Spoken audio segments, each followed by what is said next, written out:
여러분 안녕하세요. 요즘은 스마트폰으로 영상들 많이 보시죠? 그런데 스마트폰으로 영상을 보다 보면 아쉬운 점이 하나 있습니다. 화면이 작다 보니까 몰입감이나 집중도가 떨어지죠. 이번 시간은 스마트폰의 작은 화면을 TV 화면으로 크고 시원하게 보는 스마트폰과 TV를 연결할 수 있는 방법과 스마트폰을 TV 리모컨으로 활용하는 방법을 알아보겠습니다. 스마트폰과 TV를 연결하기 위해서 스마트폰 상단을 아래로 쓸어 내립니다. 그 다음 한 번 더 쓸어 내리게 되면 알림창의 다양한 기능들이 나오죠. 자, 이때 아래쪽을 보시게 되면 스마트 뷰라는 기능이 있습니다. 이 스마트 뷰 기능은 스마트폰 화면을 TV로 미러링하는 기능이 되겠습니다. 자, 스마트 뷰 선택합니다. 자, 그러면 여러분 주위에 있는 TV나 셋탑 박스가 뜨게 될 텐데요. TV 중에는 스마트 TV가 아닌 경우도 있죠. 그리고 스마트 TV이더라도 TV 제조사마다 다 방식이 다를 수 있습니다. 그래서 이번 시간은 대부분 이용하고 계시는 셋탑 박스를 이용을 해서 스마트폰 화면을 TV로 미러링하는 방법을 알아보겠습니다. 자, 일단 이렇게 스마트 뷰로 들어오시게 되면 주위에 있는 TV나 셋탑 박스가 뜨게 될 텐데요. 이때 우측 상단에 있는 점 3개 버튼을 누릅니다. 그리고 설정으로 들어가세요. 자, 그 다음 실험실로 들어갑니다. 그러면 크롬캐스트 지원이라고 있죠. 크롬캐스트를 지원하는 기기에 연결을 할 수 있는 건데요. 크롬캐스트를 따로 구매를 하지 않아도 이용할 수 있는 거죠. 자, 이 부분에 체크를 해주도록 하세요. 그 다음 스마트폰 화면에서 보이는 모든 것들을 TV 화면으로 미러링하기 위해서는 모든 앱을 캐스팅하도록 허용해 체크를 해 주셔야 되겠습니다. 자, 이 부분을 켜주지 않으시면 스마트폰으로 실행한 앱 중에 TV로 미러링이 되지 않는 앱은 아예 보이지 않을 수 있어요. 그래서 이 부분도 체크해 주도록 하세요. 자, 이제 여러분이 이용하시는 셋탑 박스만 선택해 주시면 되겠습니다. 저는 LG U 플러스를 이용하기 때문에 U 플러스 TV UHD 3라고 나오죠. 자, 이렇게 스마트 뷰를 켜게 되면 내 TV가 아닌 옆집이나 주위에 있는 TV가 이렇게 뜨는 경우도 있어요. 자, 이런 TV를 선택하면 연결이 안 되겠죠. 혹시 스마트 TV를 쓰시는 분들은 내 TV인지 확인을 하도록 하세요. 자, 저는 셋탑 박스를 연결을 해 보겠습니다. 자, 셋탑 박스 연결합니다. 자, 그러면 녹화 전송 시작하겠냐고 물어보죠. 시작합니다. 자, 그러면 이렇게 TV 화면으로 스마트폰 화면이 전송이 됩니다. 자, 이때 스마트폰을 옆으로 눕혀 보겠습니다. 자, 그러면 어떻죠? TV에서도 가로 화면으로 나오게 되죠? 다시 세로로 세우면 똑같이 TV에서도 그대로 미러링이 됩니다. 자, 아주 간편하게 이용할 수 있겠죠? 자, 이제 스마트폰에서 실행하는 모든 것들이 전부 TV로 보이게 됩니다. 자, 갤러리로 들어와 볼까요? 자, 갤러리에서 사진을 큰 화면으로 한번 보겠습니다. 자, 선택합니다. 그러면 TV 화면으로 내가 찍은 사진을 크게 확인할 수가 있죠. 이번에는 영상도 한번 확인을 해 볼까요? 영상도 이렇게 큰 TV 화면으로 확인할 수가 있죠. 자, 지금 그대로 미러링이 되고 있는 상태입니다. 자, 이번 휴가 때 바닷가에 가서 찍어본 영상인데요. 아주 멋있게 나오죠. 작은 스마트폰 화면으로 보는 것보다 완전히 다른 느낌으로 영상을 감상할 수 있습니다. 하지만 넷플릭스나 디즈니 같은 OTT 서비스들은 이렇게 캐스트하는 것을 막아 놓은 경우도 있기 때문에 이런 OTT 서비스는 보이지 않을 수도 있어요. 하지만 유튜브는 가능합니다. 유튜브 들어가셔서 실행을 해 보시면 이렇게 모든 내용 전부 확인할 수가 있죠. 간단하게 하나 실행을 해 볼까요? 자, IB96 채널에 있는 영상 하나 실행을 해 보겠습니다. 그러면 TV에서도 소리가 나죠. 스마트폰에 있는 영상이 TV로 미러링 되면서 스마트폰에서 나는 소리도 TV로 그대로 미러링이 됩니다. 자, 그리고 이렇게 이용했을 때 또 하나의 장점은 검색 같은 것들을 할 때 굉장히 편리하게 할 수 있습니다. 자, 네이버로 검색을 한번 해볼까요? 자, 네이버에서 뉴스 페이지로 들어왔는데요. 큰 화면에서 시원하게 검색을 할 수 있죠. 자, 이런 검색에도 아주 편리하게 이용할 수 있습니다. 그 다음 여러분이 이용하시는 앱들이 있을 경우 그런 앱들도 전부 여기서 실행해서 이용할 수가 있습니다. 연결을 끊을 경우에는 스마트폰 상단 아래로 쓸어 내리고 한 번 더 쓸어 내린 다음 아래쪽에서 스마트 뷰만 꺼주시면 다시 원래 화면으로 돌아오게 되겠죠. 자, 이번에는 스마트폰을 TV 리모컨으로 활용하는 방법을 보도록 하겠습니다. TV 보시다가 리모컨을 찾으면 꼭 그럴 때만 리모컨이 보이지 않습니다. 자, 그래서 TV 보시다가 한참 더 찾으시죠. 스마트폰이 있으면 TV 리모컨을 대신할 수 있습니다. 자, 스마트폰에서 상단을 또 아래로 쓸어 내리시고요. 한 번 더 쓸어 내립니다. 그 다음 우측으로 넘겨서 TV 리모컨을 찾아주세요. 자, 지금 TV 리모컨을 찾았는데도 없어요. 그럴 경우에는 위쪽에서 연필 버튼 누르시고 편집으로 들어가셔서 TV 리모컨을 찾습니다. 자, TV 리모컨 있죠? 이 TV 리모컨이 아래쪽에 있으면 터치해서 기다렸다가 위쪽으로 올려주시면 되겠습니다. 자, 그러면 알림창에 들어오면 TV 리모컨이라고 나오죠. 자, TV 리모컨 터치합니다. 자, 그러면 이렇게 바로 리모컨 모양이 나오게 되는데요. 저는 이미 연결이 돼 있어서 나오지 않는데 처음 연결을 하시면 연결할 수 있는 장비들이 전부 보이게 될 거예요. 자, 저는 셋탑박스를 연결을 했습니다. 여러 개 연결할 수 있는 장비 중에서 원하는 장비를 터치하시면 TV 화면에 번호가 나오게 될 겁니다. 그 번호를 스마트폰에 입력만 해주시면 바로 연결이 돼요. 자, 그러면 이제 스마트폰을 TV 리모컨으로 이용할 수 있습니다. 자, 예를 들어서 아래쪽에서 이동을 해야 돼요. 자, 그러면 여기 있는 화살표를 누르시면 이동이 되죠. 자, 이런 식으로 이동을 시킬 수 있어요. 자, 그 다음 위아래 이동을 할 수 있죠. 자, 계속 아래로 내려가죠. 자, 그 다음에 홈 버튼 누르면 원래 처음 화면으로 돌아오게 됩니다. 그리고 음량 조절도 할 수 있죠. 자, 음량 조절하면 좌측에 이렇게 음량 조절이 나오게 되죠. 자, 그 다음 가끔 TV 이용하시다 보면 작은 리모컨에서 문자나 숫자를 입력해야 하는 경우가 있는데요. 굉장히 불편하죠. 자, 그럴 때는 스마트폰에 있는 TV 리모컨 상단에 보시면 키보드 모양이 보여요. 이걸 누르시면 이렇게 키보드가 나오게 됩니다. 이렇게 키보드로 찍는 내용이 TV에 그대로 적용이 되는 거예요. 자, 다시 리모컨으로 돌아가려면 리모컨 버튼 눌러주시면 되겠죠. 자, TV에서 검색을 한번 해보도록 할까요? 자, TV 좌측 상단에 검색 버튼 있죠? 자, 이쪽으로 옮겨가 보도록 하겠습니다. 자, 여기 있는 스마트폰 리모컨을 눌러서 좌측으로 간 다음 다시 위쪽으로 눌러서 검색까지 이동을 했습니다. 자, 그 다음 중간에 있는 동그라미를 눌러주게 되면 확인이 되는 거죠. 자, 그러면 이렇게 입력창이 나오게 되는데요. 지금까지는 리모컨을 일일이 눌러서 여기서 이동을 했죠. 여기 있는 리모컨에 있는 버튼으로 일일이 찍어서 이동을 하거나 글자를 입력을 했는데요. 해보시면 아시겠지만 정말 짜증나죠. 이럴 때 이용하면 정말 편리하게 이용할 수 있어요. 자, 여기서 키보드 누릅니다. 자, 그러면 입력하라고 나오죠. 자, 여기서 입력하는 내용 이 위쪽으로 그대로 들어가게 됩니다. 자, 마침 저기 범죄도시라고 나오는데요. 범죄도시라고 한번 입력을 해보겠습니다. 자, 바로 들어가죠. 자, 이렇게 편리하게 이용을 할 수 있어요. 이 스마트폰으로 이용하는 TV 리모컨이 리모컨 이용에도 이용될 수 있지만 이렇게 글자 입력할 때도 아주 편리하게 이용할 수 있습니다. 자, 다시 리모컨으로 바꿀게요.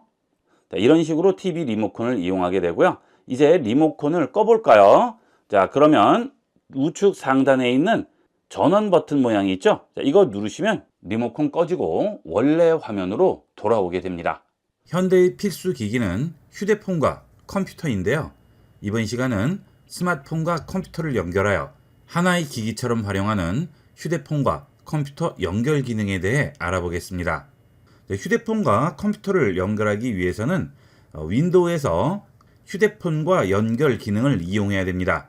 이 기능은 윈도우 10과 윈도우 11 전부 있습니다. 설치된 앱에서 제일 아래쪽에 보시면 나오게 돼요. 휴대폰과 연결 선택합니다. 그러면 PC에서 모바일 장치 사용이라고 나오고요. 장치를 선택하라고 나오죠. 이 휴대폰과 연결을 이용하게 되면 전화 걸고 받기가 가능하고요. 메시지에서 대화를 휴대폰과 이어서 계속 할 수 있고 PC에서 모바일 알림도 전부 확인할 수 있습니다. 그리고 스마트폰의 앱들을 PC에서도 이용할 수 있죠. 현재 스마트폰과 PC를 연결하는 가장 진보적인 방법이 되겠습니다. 자, 아이폰도 연결이 가능하고 안드로이드도 연결이 됩니다. 자, 저는 안드로이드 선택하겠습니다. 자, 이 기능을 이용할 경우에는 동일한 계정을 이용해야 됩니다. 자, 지금 현재 S24 울트라가 연결되어 있다고 나오는데요. 다른 장치 추가를 해보도록 하겠습니다. 자, 그러면 여기 QR코드가 나오게 되죠. 자, 이 QR코드를 스마트폰으로 찍어주시면 되겠습니다. 자, 스마트폰으로 QR코드를 비춰주면 여기에 주소가 나오죠. 주소 누릅니다. 그러면 모바일 장치를 마이크로소프트 계정에 연결한다고 나오죠. 그리고 PC에서는 본인의 모바일 장치인지 확인하라는 코드가 나오게 됩니다. 자, 일단 스마트폰에서 계속 누릅니다. 자, 코드 입력하라고 하죠. 지금 여기 PC에 있는 이 코드를 스마트폰에 그대로 입력해 주시면 됩니다. 터치하시고 코드 입력했습니다. 자, 계속합니다. 자, 그러면 마이크로소프트 계정으로 들어가게 되죠. 자, 마이크로소프트 계정 B번 입력하겠습니다. 자, 그러면 윈도우스와 연결이라고 나오고요. 윈도우에서 SMS 메시지 전송하고 보도록 허용하겠냐고 하죠. 허용합니다. 전화 걸고 관리 허용하겠습니다. 연락처 액세스 허용합니다. 통화 기록 액세스 허용하겠습니다. 알림도 허용하겠습니다. 자, 이렇게 전부 허용을 하게 되면 장치 연결이 완료됐다고 나오고요. 자, 이렇게 소리가 나면서 PC에서도 완료됐다고 나오죠. 자, 전부 완료하겠습니다. 자, 그러면 스마트폰에서 윈도우스와 연결이라고 나오게 되고요. PC에서도 완료됐다고 나옵니다. 계속합니다. 휴대폰과 연결해 오신 것을 환영한다고 하죠. 시작하기 합니다. 자, 그러면 작업을 미리 선택해서 항목 설정을 도와준다고 하죠. 자, 문자 메시지 보내기, PC에서 모바일 앱 사용, 전화 걸기, 내 사진 보기 전부 여기서 설정해서 바로 해당 기능으로 접근할 수 있는데요. 자, 일단 건너뛰기 하겠습니다. 자, 그러면 이렇게 좌측에 G 폴드 4라고 나와 있죠. 지금 제 스마트폰 기종이 폴드 4인데요. 연결된 상태가 되겠고요. 우측에 보시면 지금 앱으로 들어와 있죠. 자, 상단에 보시면 메시지, 앱, 통화, 사진 전부 이용을 할 수 있습니다. 자, 메시지부터 눌러볼까요? 그러면 현재 스마트폰에 있는 메시지들이 전부 여기에 나오게 되죠. 자, 그 다음 원하는 메시지를 상대편에게 보낼 수도 있어요. 예를 들어 ib교육.com을 선택했습니다. 그러면 기존에 주고받았던 메시지들이 전부 나오게 되죠. 자, 여기서 메시지를 보내게 되면 당연히 상대편에게 이 스마트폰을 통해서 메시지를 보낸 것 같이 전송이 되겠죠. 상대편에게 메시지가 오게 되면 여기에 똑같이 나오게 됩니다. 자, 상대편이 메시지를 보내보도록 하겠습니다. 자, 메시지를 상대편이 전송을 했는데요. 자, 지금 테스트 중입니다 라고 바로 메시지가 들어오죠. 자, 이런 식으로 PC에서 스마트폰의 메시지를 전부 확인할 수 있고 전송할 수도 있습니다. 자, 그 다음 통화를 눌러볼게요. 자, 그러면 PC에서 전화 걸기 및 받기라고 나오고요. 시작 버튼을 누르시면 이제 PC와 모바일 장치가 페어링이 되면서 컴퓨터에서 말하고 들을 수가 있죠.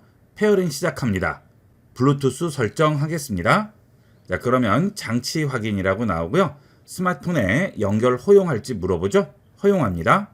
윈도우와 연결이 휴대전화를 검색할지 허용해달라고 합니다. 허용합니다. 자, 그러면 장치 연결이라고 나오고요. 아래 핀과 일치하냐고 물어보죠. 자, 등록할지 물어보네요. 패스키가 나오죠. 자, PC와 스마트폰에서 동일한 패스키가 나와야 되겠죠. 자, 등록하겠습니다.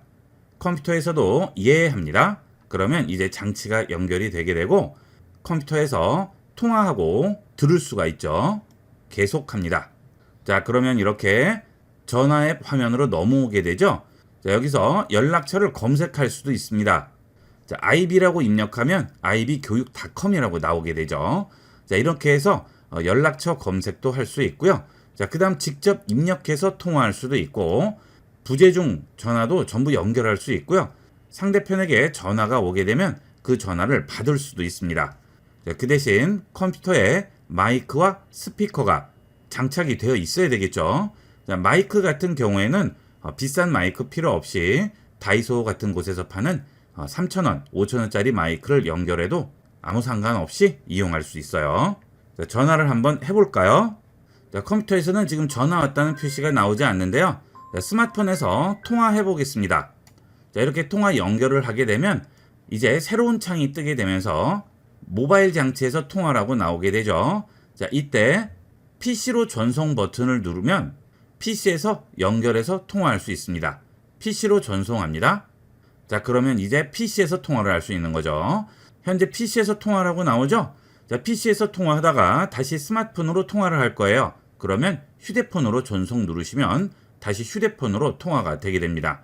자, 지금 컴퓨터와 스마트폰은 케이블로 연결이 되어 있는 게 아니고요. 무선으로 연결이 되어 있는 거죠. 자, 그래서 컴퓨터 상에서 통화를 하다가 자리를 옮겨서 컴퓨터하고 떨어진 곳에서 통화를 할 경우에는 다시 휴대전화로 전송을 누른 다음 휴대전화로 통화를 하시면 되겠고요. 자리에 들어와서 다시 PC로 통화할 때는 PC로 전송 눌러주시면 다시 컴퓨터에서 통화를 할 수 있습니다. 전화를 끊을 때는 통화 종료 눌러주시면 전화가 끊어지게 되겠죠. 자, 이렇게 통화와 메시지를 컴퓨터와 스마트폰 상관없이 왔다 갔다 하면서 이용을 할 수 있어요. 컴퓨터 앞에서 작업을 할 경우에는 특히나 편리하게 이용할 수가 있겠죠. 자, 그 다음은 사진 앱인데요. 자, 사진으로 들어가시면 스마트폰에 있는 사진들을 PC에서 전부 확인을 할 수 있고요. 자, 이렇게 스마트폰에 있는 사진을 PC로 가져올 수도 있습니다.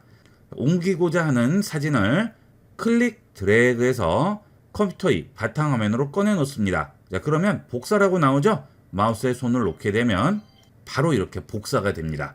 간단하게 스마트폰에 있는 사진을 PC로 옮길 수가 있죠. 복잡하게 케이블 연결하고 클라우드에 올려서 내려받고 할 필요 없이 바로 연결해서 사진을 이동시킬 수 있습니다. 하지만 컴퓨터에 있는 사진을 PC로는 아직은 옮길 수가 없어요. 자, 이렇게 클릭 드래그해서 옮기면 아직 복사는 안 되죠. 자, 이 기능은 앞으로 지원을 하겠지만 아직은 컴퓨터에 있는 사진을 바로 들고 스마트폰으로 옮길 수는 없습니다. 자, 그 다음 앱 버튼 눌러볼게요. 자, 그러면 스마트폰에 있는 앱들을 전부 PC에서 사용할 수 있습니다. 여러분이 스마트폰에서 이용하는 앱들이 있겠죠. 자, 그런 앱들을 컴퓨터에서 그대로 이용을 할 수 있어요. 자, 이 기능을 이용하면 모바일 팩스도 바로 컴퓨터에서 이용할 수가 있겠죠. 자, 팩스 같은 경우에는 전화번호가 있어야만 이용을 할 수 있지만 스마트폰에는 전화번호가 등록이 되어 있기 때문에 컴퓨터에 전화번호가 없더라도 간단하게 모바일 팩스를 이용을 해서 팩스를 주고받을 수 있습니다. 자, 모바일 팩스 실행을 하시면 모바일 팩스 실행이 됐는데요. 여기서 원하는 사진이나 문서 간단하게 전송을 할 수 있겠죠.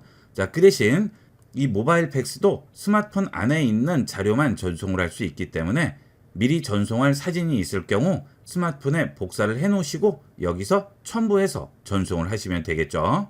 그 외에도 네이버 지도라든지 티맵이라든지 전부 이런 식으로 실행을 할 수 있습니다.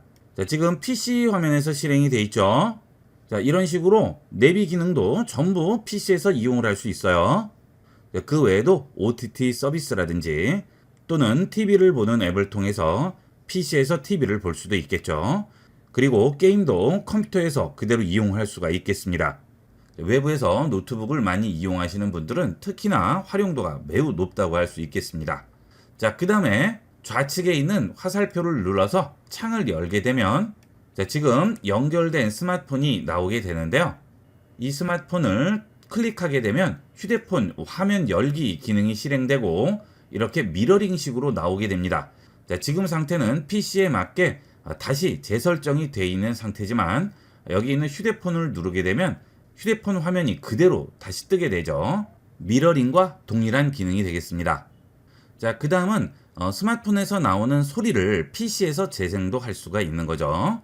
자, 그 다음에 우측 상단에 있는 톱니바퀴 설정 누르시게 되면 좌측에 보시면 휴대폰 모양이 보이죠? 자, 이걸 누릅니다. 자, 이 디바이스 메뉴로 들어오시게 되면 현재 연결된 스마트폰 외에 새로운 디바이스를 추가할 수도 있습니다. 자, 여러분들이 여러 대의 스마트폰을 연결해서 이용하실 경우 새 디바이스 추가에 가셔서 앞서 연결한 방법과 동일한 방법으로 또 다른 휴대폰도 연결을 할 수 있습니다. 자, 이 경우 스마트폰 명의자가 달라도 상관없죠. 계정만 동일한 계정을 이용하신다면 얼마든지 새로운 디바이스로 추가해서 그때그때 필요한 디바이스를 연결해서 이용할 수가 있겠습니다. 자, 새로운 디바이스가 추가될 경우 여기에 선택됨을 선택을 할 수 있죠. 자, 그러면 아래쪽에 있는 디바이스를 선택하게 되면 위에 있는 디바이스는 연결이 끊어지게 되겠죠.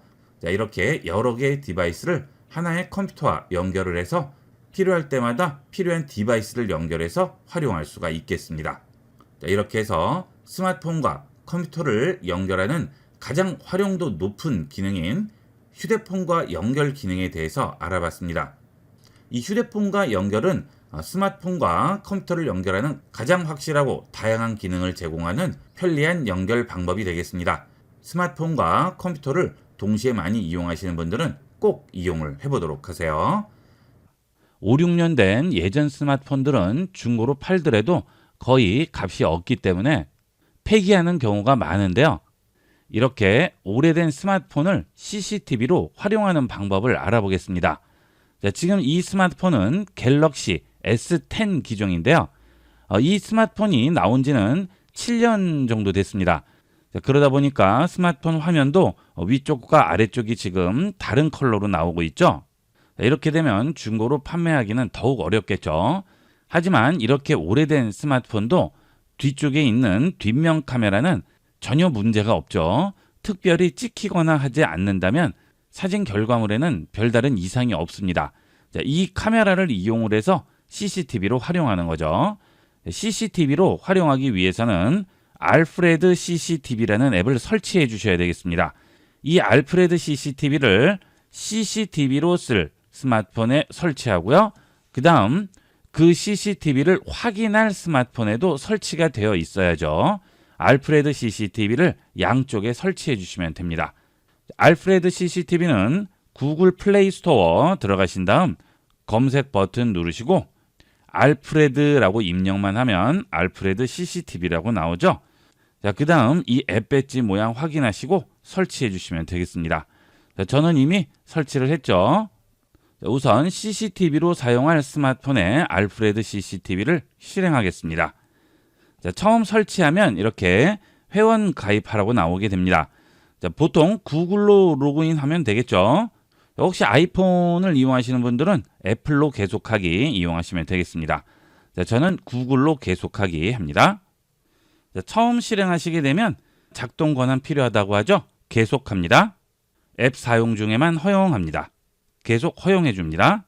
자, 지금 업데이트 가능이라고 나오네요. 일단 업데이트부터 해주도록 하겠습니다.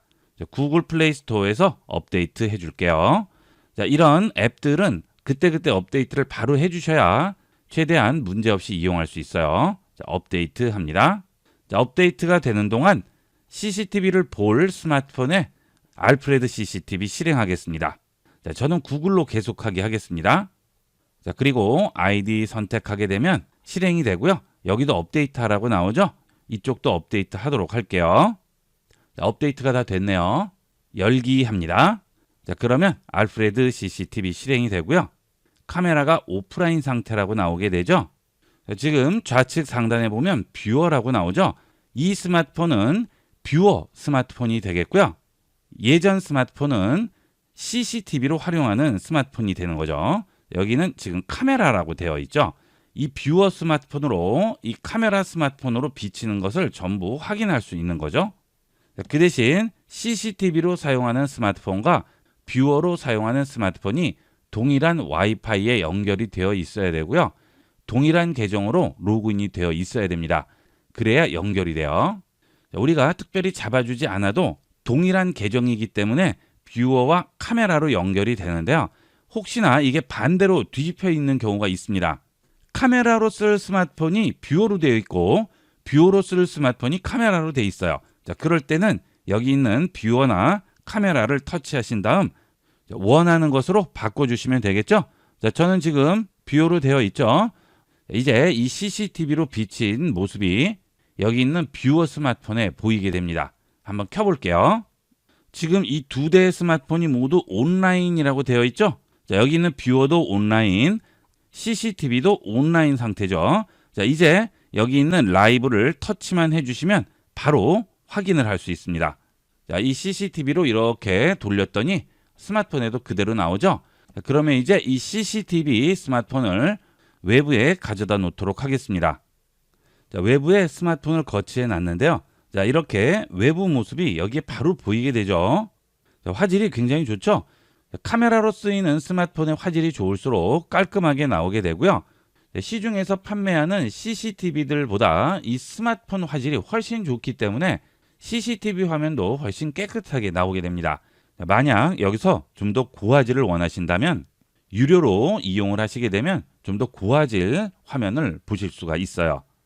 자, 그 다음 이 상태에서 여기 있는 말하기 버튼을 누르게 되면 지금 제가 하는 말이 여기 있는 스피커로 들어가서 CCTV로 들리게 됩니다. 이 경우는 아이들이나 반려견용 CCTV로 이용할 때는 유용하게 활용할 수가 있겠죠. 자, 그 다음 그 아래에 있는 녹화 버튼을 누르시게 되면 지금 이 화면이 녹화가 됩니다. 나중에 녹화 화면도 확인할 수 있어요. 자, 아래쪽 메뉴를 좌측으로 넘겨볼게요. 자, 그러면 회전이라고 나오죠? 회전 눌러봅니다. 자, 그러면 좀 더 넓은 화면으로 확인할 수 있죠? 자, 가로 화면으로 보실 때는 여기서 회전을 해주시면 되겠어요. 자, 그 다음은 여기 있는 전환 버튼이 있죠? 이 전환은 전면 카메라로 전환하거나 후면 카메라로 전환할 때 이용합니다. 자, 물론 후면 카메라가 더 깔끔하게 나오니까 후면 카메라를 이용하시는 게 좋겠죠. 자, 그리고 화면이 어두울 때는 여기 있는 프레시를 이용을 하게 되면 CCTV에서 프레시가 켜지게 돼요. 자, 이런 것도 전부 조정을 할 수 있겠죠. 자, 그리고 긴급 상황에서는 사이렌 버튼을 누르면 CCTV 스마트폰에서 사이렌 소리가 나게 됩니다. 자, 다시 CCTV로 쓰이는 스마트폰을 가져와 볼게요. 자, 그 다음 처음 연결을 할 때만 와이파이가 동일한 와이파이에서 연결을 하게 되면 그 다음부터는 동일한 와이파이가 아니더라도 상관이 없습니다. 이렇게 CCTV를 설치를 해놓고 여기 있는 뷰어 스마트폰을 외부로 가지고 나가서 데이터 통신을 이용을 해서 확인할 수도 있습니다. 자, 일단 동일 계정으로 연결이 되게 되면 꼭 동일한 와이파이에 있을 필요는 없어요. 자, 그러면 집에 CCTV를 설치해 놓고 외부에 나가서 얼마든지 확인을 할 수가 있겠죠. 자, 이런 것도 아주 최고의 장점이 되겠습니다. 자, 그 다음 CCTV로 쓰이는 스마트폰 화면이 꼭 보여야 할 필요는 없죠. CCTV로 쓰이는 스마트폰에서 찍히는 모습이 전부 여기 있는 뷰어 스마트폰으로 전송이 되기 때문에 이 화면을 꼭 볼 필요는 없습니다. 그래서 일정 시간이 되면 CCTV로 쓰이는 스마트폰은 잠금 상태로 들어가게 돼요. 그래도 전송되는 것에는 문제가 없이 전송이 됩니다. 그 다음은 CCTV로 계속 찍지 않고 뭔가 움직임이 감지됐을 때만 찍고 싶어요. 자, 그럴 때는 여기 있는 아래쪽에 활동 감지를 터치를 해주시면 스마트폰 카메라 앞쪽에 뭔가 움직임이 있을 경우 알림이 이 뷰어 스마트폰으로 오게 됩니다. 이런 것도 아주 좋겠죠. 자, 한번 해볼게요. 확인합니다. 자, 그 다음 앞쪽에 움직임을 주어보도록 할게요. 자, 지금 움직임 녹음됐다고 나오죠? 자, 이렇게 CCTV 앞쪽에서 뭔가 움직임이 감지되면 바로 이렇게 알림이 뷰어 카메라로 오게 됩니다. 자, 그 다음 CCTV로 쓰이는 카메라 설정으로 들어가 볼게요. 자, 그러면 오디오도 전송할 건지 여기서 체크를 해주는 거죠. 오디오 없이 화면만 전송을 할 거면 이 부분을 꺼주시면 되겠고요. 오디오도 같이 전송을 할 거면 이 부분을 켜주시면 되겠습니다. 자, 그 다음 자동 절전 모드라고 있죠. 3분 동안 이 화면에 뭔가 터치가 일어나지 않을 경우에는 카메라가 기기 화면을 어둡게 한다고 하죠. 이렇게 되면 배터리를 많이 절약할 수가 있겠죠. 이 CCTV로 쓰이는 스마트폰의 배터리는 생각보다는 많이 소모되지가 않습니다. 그래서 CCTV로 쓰이는 스마트폰에 외장 배터리를 연결을 해놓고 설치를 해두시면 하루 정도는 문제없이 이용할 수 있고요. 좀 더 장시간 신경 쓰지 않고 이용하실 경우에는 아예 여기에 전원을 연결을 해서 설치를 해주시면 좀 더 편리하게 이용을 할 수가 있겠죠. 자, 그러면 외부에서 언제든지 내가 필요할 때마다 스마트폰을 열고 CCTV를 확인할 수가 있겠습니다. 일단 무료로 이용을 해보시고 지속적으로 이용할 경우에는 유료로 이용을 하셔도 충분히 비용만큼의 가치를 하는 앱이라고 생각합니다. 많이 활용해 보도록 하세요. 이번 시간은 오래된 구형 스마트폰을 CCTV로 활용하는 알프레드 CCTV에 대해서 알아봤습니다. 항상 소지하는 스마트폰은 일종의 컴퓨터이기 때문에 다양한 외부 기기를 연결할 수 있습니다. 이번 시간은 스마트폰과 다양한 외부 기기를 연결하는 방법을 알아보겠습니다. 스마트폰에 외부 기기를 연결함으로써 다양한 기능을 확장해서 활용할 수 있는 만큼 본 영상을 끝까지 시청하시고 스마트폰을 좀 더 스마트하게 활용해 보세요. 첫 번째로 프린터를 연결하는 방법부터 알아보겠습니다. 프린터 연결은 각 프린터 제조사들마다 다양한 방법으로 연결하게 되는데요. 가장 기본적인 연결을 보겠습니다. 스마트폰에서 설정으로 들어갑니다. 그 다음 연결 들어가세요. 그 다음 제일 아래로 내려가시게 되면 기타 연결 설정이라고 있죠. 여기를 들어갑니다. 그러면 인쇄라는 메뉴가 보이게 됩니다. 이 인쇄에 들어가게 되면 다양한 제조사의 프린터에 연결할 수 있는 플러그인들을 설치할 수 있습니다. 플러그인 다운로드 들어갑니다. 그러면 캐논, 앱손, HP, 제록스 등 다양한 프린터의 플러그인들이 보이게 되죠. 이런 기본 플러그인으로 설치를 해서 연결을 할 수도 있고요. 그 다음은 구글 플레이 스토어에 들어가서 본인 프린터 제조사를 검색을 하시면 해당 제조사에서 배포하는 무료 플러그인들이 있습니다. 그런 것들을 설치해서 프린터를 연결하시면 되겠습니다. 물론 이런 프린터들은 무선 연결을 할 때 이용하게 되겠고요. 네트워크 프린터의 경우에는 공유기를 통해서 프린터에 접근을 할 수 있죠. 그 방법은 제조사 또는 기기마다 전부 다르기 때문에 해당 기기의 설명서를 읽어보시면 정확한 연결 방법을 알 수 있습니다. 그 다음은 이어폰 연결이죠. 예전에는 스마트폰 하단이나 상단 부분에 이어폰에 있는 3.5 잭이 연결되는 단자가 있었는데요. 요즘은 그런 잭들이 많이 없어졌죠. 그리고 USB-C 단자 하나만 붙어 있는 경우가 많습니다. 이런 경우에는 중간 어댑터를 이용을 해서 연결하게 됩니다. 이렇게 한쪽은 USB-C고요. 또 한쪽은 3.5가 연결되는 연결 단자가 있죠.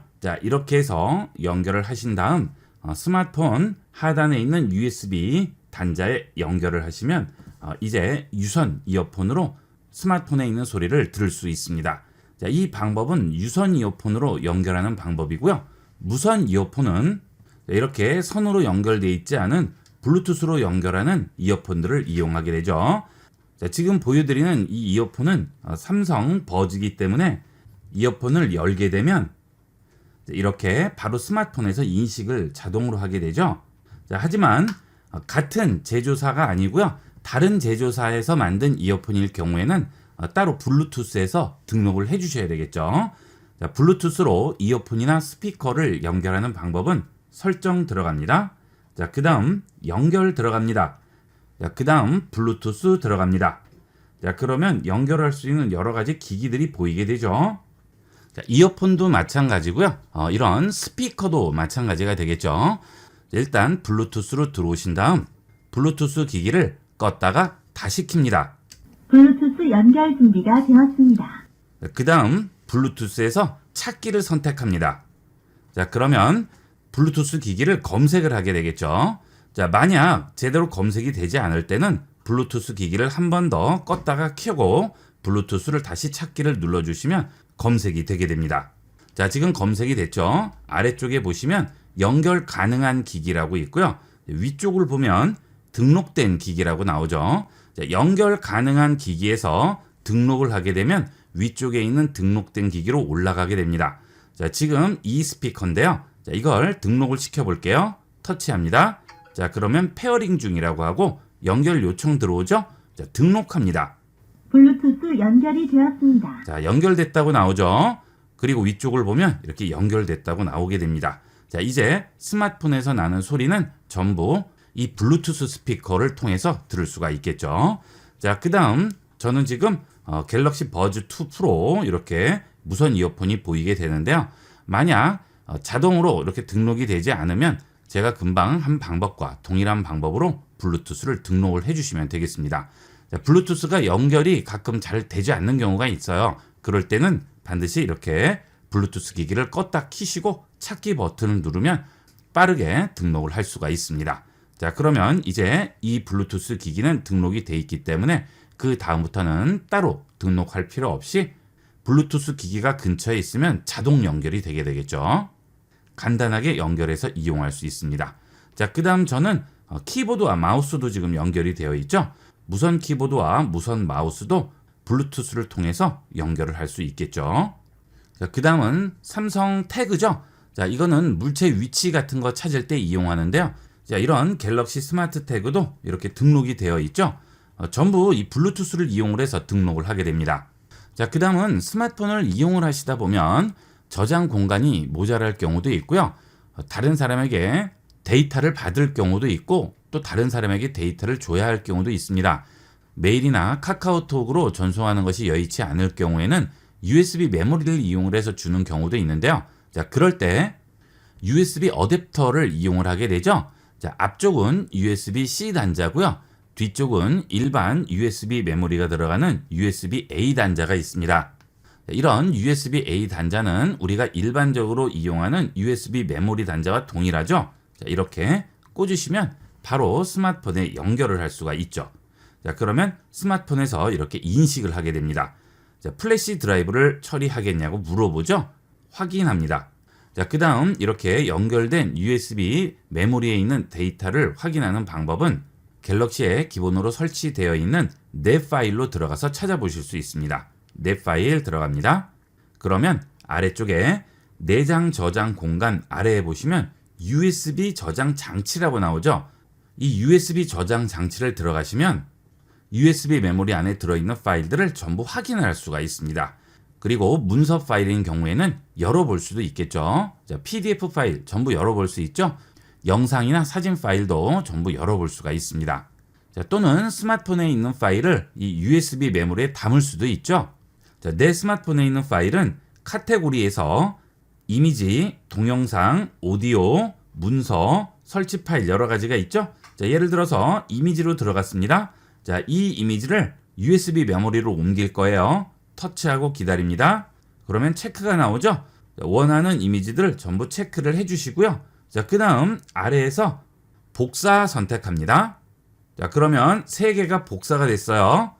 이제 어디로 복사할지 해당 장소로 찾아가기만 하면 되는 거예요. 자, 다시 뒤로 돌아가셔서 앞서 봤던 USB 저장 장치라고 있죠. 자, 여기 들어갑니다. 자, 그 다음 여기에 그대로 붙여 넣기만 하면 되는 거예요. 자, 아래쪽에 보시면 여기에 3개 선택되어 있다는 표시가 나오고요. 그 다음 여기에 복사라고 있죠. 여기에 복사합니다. 그러면 해당 파일이 여기 바로 복사가 되죠. 자, 이렇게 이용을 하게 되면 USB 메모리에 대용량 파일 같은 것들을 담아서 저장을 따로 해줄 수도 있겠죠. 자, 상황에 따라서 카카오톡이나 클라우드 서비스를 이용할 수 없고 이렇게 따로 저장해야 되는 경우가 있어요. 그럴 때는 이런 식으로 이용하시면 좀 더 안전하게 이용할 수가 있겠습니다. 자, 이렇게 저장을 하게 되면 이 USB 메모리를 내가 보관하고 있는 이상 해킹이나 바이러스 같은 여러 가지 내 개인정보를 가져가려는 시도에서 안전하게 보관을 할 수가 있겠죠. 제일 안전한 방법이 되겠습니다. 자, 이런 단자도 전부 판매를 하고 있는데요. 이거의 단점이 있죠. 하나밖에 연결을 할 수가 없죠. 여러 개의 장비를 연결한다거나 또는 컴퓨터 모니터 또는 TV 같은 데 연결을 하려면 이거로는 부족하죠. 자, 그래서 그런 경우에는 이런 멀티 어댑터를 이용하게 됩니다. 자, 여기에 보시면 CF 카드, SD 카드, USB-A, USB-C 단자, 그 다음 이쪽을 보시면 HDMI 단자까지 있죠. 그 다음 이쪽은 USB-C가 연결되어 있습니다. 자, 그러면 이렇게 USB-C 단자를 연결을 한 다음 나머지 여기에서 내가 연결하고자 하는 여러 가지 기기들을 전부 연결할 수 있죠. 자, HDMI 케이블이 있으면 여기에 연결해서 TV에 연결할 수도 있고요. 자, 그 다음 컴퓨터 모니터에 연결할 수도 있겠죠. 자, 그 다음 USB 메모리를 2개를 꽂을 수도 있고 마이크로 SD라든지 일반 SD 카드 전부 이용할 수 있고요. 유선 키보드나 유선 마우스도 전부 연결할 수 있습니다. 그리고 USB-C로 연결할 수 있는 여러 가지 장비도 연결할 수 있겠죠. 자, 활용도 굉장히 높아요. 이런 장비들은 하나쯤은 가지고 있으면 컴퓨터에 연결해서 쓸 수도 있고 스마트폰에 연결해서 쓸 수도 있겠죠. 다양한 곳에 쓰일 수 있으니까 하나쯤은 구비를 해두시면 다용도로 활용할 수가 있겠습니다. 제가 쓰는 멀티허브는 K-베스트라는 멀티허브인데요. 쿠팡에서 저렴한 가격으로 구입할 수가 있습니다. 멀티허브의 가격대를 보시면 더 비싼 것도 있는데요. 멀티허브에 그 정도까지 투자할 필요는 없으니까 이 정도 가격이면 아주 가성비도 좋고 활용도도 높다고 할 수 있습니다. 그리고 컴퓨터와 연결선이 굵어서 좀 더 안정적인 멀티허브가 되겠습니다. 저도 지금 6개월 정도 쓰고 있는데요. 전혀 에러 없이 고장 없이 잘 쓰고 있습니다. 관심이 있으신 분은 한번 확인해 보도록 하세요. 이렇게 해서 이번 시간은 스마트폰과 연결하는 다양한 외부 기기에 대해서 알아봤습니다. 스마트폰이 필수 기기가 된 만큼 이렇게 외부 기기를 다양하게 활용을 하게 되면 좀 더 편리하고 여러 곳에 쓰임새가 있겠죠. 다양한 외부 기기를 활용해 보도록 하세요. 이번 시간은 여기까지 하도록 하겠습니다. 감사합니다.